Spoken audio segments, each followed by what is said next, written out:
বন্ধুরা নমস্কার। আইপ্যাকের প্রতিষ্ঠাতা প্রশান্ত কিশোর তিনি নতুন রাজনৈতিক দল গঠন করে নিয়েছেন, জনস্বরাজ পার্টি। আজকে অর্থাৎ মহাত্মা গান্ধীর জন্মদিনে তিনি এই দলের প্রতিষ্ঠা করেছেন।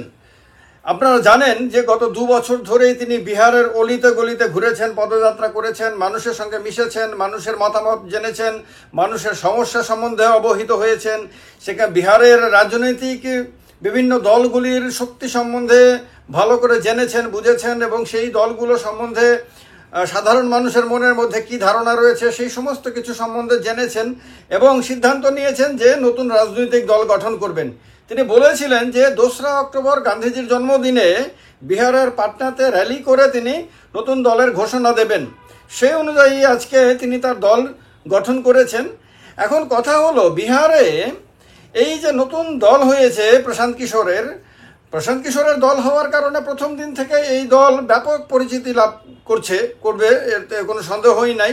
এই দলের জনপ্রিয়তাও প্রথম দিন থেকে অনেকটাই থাকবে, অনেকটা প্লাস পয়েন্টে থেকেই দল কাজ করতে শুরু করবে, তাতেও কোনো সন্দেহ নাই। কারণ প্রশান্ত কিশোর যেহেতু সমগ্র ভারতবর্ষে পরিচিত একটা মুখ এবং রাজনৈতিক কৌশলী হিসেবে, পরামর্শদাতা হিসেবে তিনি যথেষ্ট পরিচিত, যথেষ্ট সফল। তো এই কারণে তিনি যখন রাজনৈতিক দল গঠন করবেন বলেছেন, তখনই মিডিয়ার অ্যাট্রাকশনে চলে আসেন, তখনই বিভিন্ন রাজনৈতিক দলগুলোর ভেতরে আলোচনা শুরু হয়ে যায়, হিসাব নিকাশ শুরু হয়ে যায় যে প্রশান্ত কিশোর দল বানালে পরে কোন দলের ক্ষতি হবে, প্রশান্ত কিশোরের কতটুকু লাভ হবে, সেই দল ক্ষমতায় আসতে পারবে কি পারবে না, কতজন এমএলএ বানাবে, কতজন এমপি বানাবে ইত্যাদি ব্যাপারগুলো সেকেন্ডারি। প্রথম টেনশন হলো অন্যান্য দলগুলোর মধ্যে যে প্রশান্ত কিশোর কার ক্ষতি করবে। কেউ মনে করেছে প্রশান্ত কিশোর বিজেপির বি টিম হিসেবে কাজ করবে, কারণ এইবারেও লোকসভা নির্বাচনের ফলাফল প্রকাশের আগে প্রশান্ত কিশোর একাধিকবার নিশ্চিতভাবে বলেছিলেন যে বিজেপি একক সংখ্যাগরিষ্ঠতা নিয়ে দিল্লিতে ক্ষমতায় আসছে, মানে কেন্দ্রে ক্ষমতায় আসছে, এনডিএ জোট খুব ভালো রেজাল্ট করবে, গতবারের চেয়েও ভালো রেজাল্ট করবে, 2019-এর তুলনায় 2024 সালে আরও ভালো রেজাল্ট করবে। এগুলো সব অত্যন্ত দৃঢ়তার সঙ্গে প্রশান্ত কিশোর বলেছিলেন। পশ্চিমবঙ্গের কথা তিনি বলেছিলেন যে পশ্চিমবঙ্গে মমতা বন্দ্যোপাধ্যায়ের তৃণমূল কংগ্রেসের আসন কমবে, বিজেপি 1 নম্বর দল হবে পশ্চিমবঙ্গে, বিজেপির আসন সংখ্যা অনেক বাড়বে। সেই সমস্ত কিছু প্রশান্ত কিশোর কিন্তু একেবারে জোর দিয়ে বলেছিলেন, বারবার বলেছিলেন। তখন অনেকের মনে হয়েছিল যে প্রশান্ত কিশোরকে বোধহয় বিজেপি ফিট করেছে, যে ফলাফল প্রকাশিত হওয়ার আগে বা কোনো ক্ষেত্রে নির্বাচনের মাঝখানে এসে, সবগুলো দফায় নির্বাচন শেষ হওয়ার আগেই এসে এই সমস্ত কথা বলার কারণ হলো প্রশান্ত কিশোর বিজেপির পক্ষে জনমতকে প্রভাবিত করতে চাইছেন। এর জন্য নরেন্দ্র মোদী তাকে দায়িত্ব দিয়েছেন, এর জন্য বিজেপি থেকে ওনাকে বিভিন্ন সুযোগ সুবিধা দেওয়া হয়েছে হয়তোবা, অথবা ভবিষ্যতের জন্য কোনো ধরনের পরিকল্পনা করা হয়েছে। এই কথাগুলো তখন উঠেছে। লোকসভা নির্বাচনের ফলাফল প্রকাশিত হওয়ার পর দেখা গেছে প্রশান্ত কিশোরের কথার সঙ্গে কিছু মেলেনি। পশ্চিমবঙ্গে বিজেপি 1 নম্বর দল হওয়া তো দূরের কথা, বিজেপির আসন সংখ্যা প্রায় অর্ধেক হয়ে গেছে। তারপরে সর্বভারতীয় ক্ষেত্রে বিজেপি এর আসন সংখ্যা বাড়ার পরিবর্তে 300+ হওয়ার পরিবর্তে সেটা মানে সংখ্যাগরিষ্ঠতায় হারিয়ে ফেলেছে।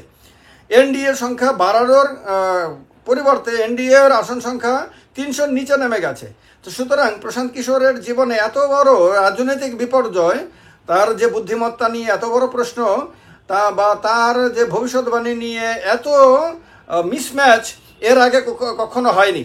তো সেই প্রশান্ত কিশোর যে দল বানিয়েছেন, সেই দলে কংগ্রেসের লাভ হবে না বিজেপির লাভ হবে না ক্ষতি হবে, কারণ নীতিশ কুমারের ক্ষতি হবে না কংগ্রেসের ক্ষতি হবে না বিজেপির ক্ষতি হবে না আরজেডির ক্ষতি হবে, কারণ প্রাথমিকভাবে তিনি বিহারেই কাজ করবেন, তার দলকে বিহার কেন্দ্রিকই রাখার চিন্তাভাবনা তার রয়েছে।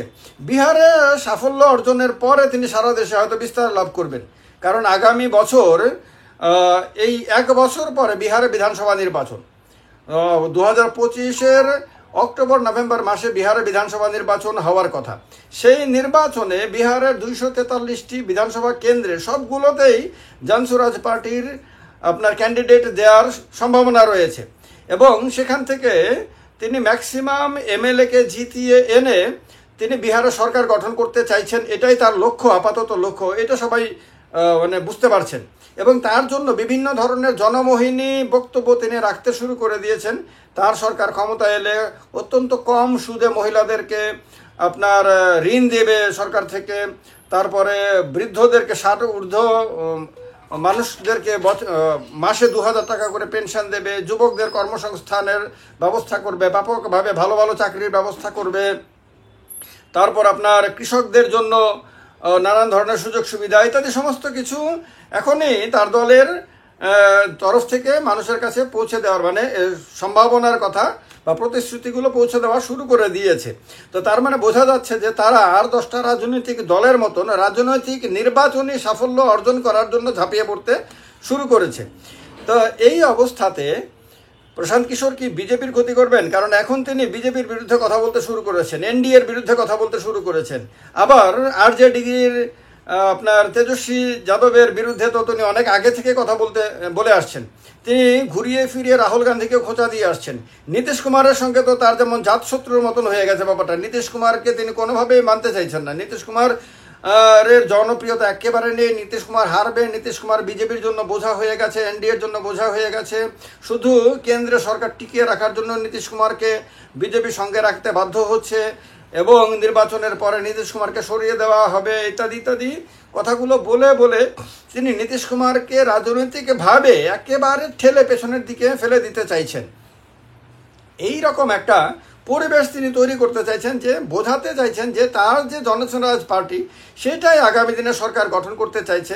তিনি নিজে মুখ্যমন্ত্রী হতে চান এই কথা না বললেও তার ভাবে বোঝা যাচ্ছে, সব কিছুতে বোঝা যাচ্ছে যে তিনি যে মুখ্যমন্ত্রী পদের দাবিদার হবেন। এবং 2 বছর ধরে তিনি যে পদযাত্রা করেছেন তাতে তিনি গ্রামে গ্রামে ঘুরেছেন, অজস্র মানুষের সঙ্গে মিশেছেন, সেইগুলোর ব্যাপকভাবে প্রচার করা হয়েছে। কারণ আইপ্যাকের সঙ্গে এখন তিনি যুক্ত না থাকলেও তার তো টিম রয়েছে, সেই ক্ষেত্রে প্রশিক্ষিত টিম রয়েছে, যে টিম তার সঙ্গে দীর্ঘদিন ধরে কাজ করেছে। ফলে ওই টিমের নামটা এখন আইপ্যাক শব্দটা না থাকলেও টিমের নামে তাদের যে দক্ষতা সেটা তো আর বিলীন হয়ে যায়নি। ফলে এদের মাধ্যমে ব্যাপকভাবে প্রচারও করেছে। মিডিয়া ওনাকে সবসময় হাইলাইট করে, ন্যাশনাল মিডিয়া হোক স্থানীয় মিডিয়া হোক সবসময় হাইলাইট করে। ফলে যে হাইলাইট অন্য রাজনৈতিক দলগুলোর পক্ষে খুব সহজে পাওয়া সম্ভব না, সেই হাইলাইটটা প্রশান্ত কিশোর সবসময় পেয়ে আসছেন। সুতরাং তার নামটা, তার পার্টির নামটাও সারা দেশে এমনিতেই প্রচারিত হয়ে গেছে গত 2 বছর ধরেই জনসুরাজ পদযাত্রার মধ্য দিয়ে। তো সেই অবস্থাতে প্রশান্ত কিশোর একটা বড় ধরনের রাজনৈতিক ঘটনা যে ঘটাতে চলেছেন এটা বোঝা যাচ্ছে। এর ফলে এনডিএর লাভ হবে না ইন্ডিয়া জোটের লাভ হবে সেইটা হিসাব চুলচেরা বিশ্লেষণ করা হবে। এই মুহূর্তে গ্যারান্টি দিয়ে কিছু বলা সম্ভব না। এবং তিনি যদি সংখ্যাগরিষ্ঠতা অর্জন করেন তাহলে তো তার সরকার হবেই। আর যদি তিনি মাঝপথে আটকে যান, তার দল যে একটা ভালো রেজাল্ট করবে তা প্রাইমারিলি বোঝা যায়। কারণ ইতিমধ্যে কংগ্রেস থেকেও লোক গেছে, জনসুরাজে যোগদান করেছে, আরজেডি থেকেও জয়েন করেছে, বিজেপি থেকে জয়েন করেছে, জেডিইউ থেকে জয়েন করেছে, বিভিন্ন রাজনৈতিক দল থেকে কর্মীরা বা বিভিন্ন স্তরের নেতারা কিন্তু জনসুরাজে প্রশান্ত কিশোরের দলে কিন্তু যোগদান করেছে অলরেডি। কিন্তু ফলে একটা ভালো সংখ্যা তৈরি হয়েছে, একটা ভালো সমর্থন বেস তৈরি হয়েছে। ফলে একটা ভালো কিছু তিনি করতে চলেছেন, এটা প্রাইমারিলি মনে করা হচ্ছে। এখন কথা হচ্ছে যে তিনি যদি সংখ্যাগরিষ্ঠতা অর্জন না করতে পারেন তাহলে কি তিনি এনডিএতে যোগদান করবেন? তিনি কি নরেন্দ্র মোদীর ছায়ার তলায় আসবেন? মানে ছায়া বলতে এখানে আমব্রেলার তলে, ছাতার তলে আসবেন, না তিনি রাহুল গান্ধীর সঙ্গে যাবেন? সেই ক্ষেত্রে কি তিনি নীতিশ কুমারের সঙ্গে হাত মেলাবেন, না তিনি বাকি সবার সমর্থন নিয়ে মানে এনডিএ জোটের বাকিদের সমর্থন নিয়ে অথবা ইন্ডিয়া জোটের বাকিদের সমর্থন নিয়ে তিনি সরকার গঠন করার দিকে যাবেন? এ সমস্ত প্রশ্নগুলো আগামী 1 বছর ধরে ব্যাপকভাবে আলোচিত হবে। বিহারের রাজনীতিতে শুধু আলোচিত হবে এটা ভাবলে ভুল, এটা সারা ভারতবর্ষে আলোচিত হবে, যেহেতু তিনি একটা ন্যাশনাল ফিগার আনডাউটেডলি। এবং পশ্চিমবঙ্গের তৃণমূল কংগ্রেসের জন্য এটা টেনশনের কারণ এই কারণে যে পশ্চিমবঙ্গে হিউজ সংখ্যক বিহারি মানুষ বসবাস করে, হিন্দিভাষী মানুষ বসবাস করে। তো পশ্চিমবাংলাতেও আগামী দিনে জনসুরাজ পার্টির যে একটা শক্তিশালী উপস্থিতি তৈরি হবে, বা তৃণমূল কংগ্রেসের ওপরেও ক্ষুব্ধ, কংগ্রেসের ওপরেও ক্ষুব্ধ, বিজেপির ওপরেও ক্ষুব্ধ, সিপিএমের ওপরেও ক্ষুব্ধ, এইরকম একটা ভালো সংখ্যক জনতা যে সেই ক্ষেত্রে প্রশান্ত কিশোরের দিকে ঝুঁকবেন বা ঝুঁকতে পারেন তার সম্ভাবনাও কিন্তু উড়িয়ে দেওয়া যাচ্ছে না। ফলে সব মিলিয়ে ভারতবর্ষের রাজনীতিতে একটা নতুন মাত্রা আজকের দিনে 2রা অক্টোবর 2024 যুক্ত হলো, সেটা প্রশান্ত কিশোরের হাত ধরে জনসুরাজের নামে। এখন দেখার বিষয় আগামী দিনগুলোতে সারা দেশের মানুষের কৌতূহল থাকবে, আপনাদেরও থাকবে, আমারও থাকবে। তার কারণে এই ভিডিওতে, এই চ্যানেলে আমরা মাঝে মাঝে এই ডেভেলপমেন্টগুলো নিয়ে আলোচনা করব। সবাই যুক্ত থাকবেন, মতামত দেবেন। আপনাদের কি মনে হয় প্রশান্ত কিশোর কি সারা ভারতবর্ষে তার দলকে ছড়াবেন কিনা, সারা ভারতবর্ষে ছড়াতে চেষ্টা করলে সারা ভারতবর্ষই কি সাফল্য পাবেন কিনা, অন্যান্য দলগুলোর মধ্যে কার তিনি ক্ষতি করতে পারেন, কার তিনি প্লাস হতে করতে পারেন, ইত্যাদি ব্যাপারে আপনাদের মতামত জানাবেন। ভালো লাগলে চ্যানেলটিকে সাবস্ক্রাইব করে নেবেন। নমস্কার, জয় হিন্দ।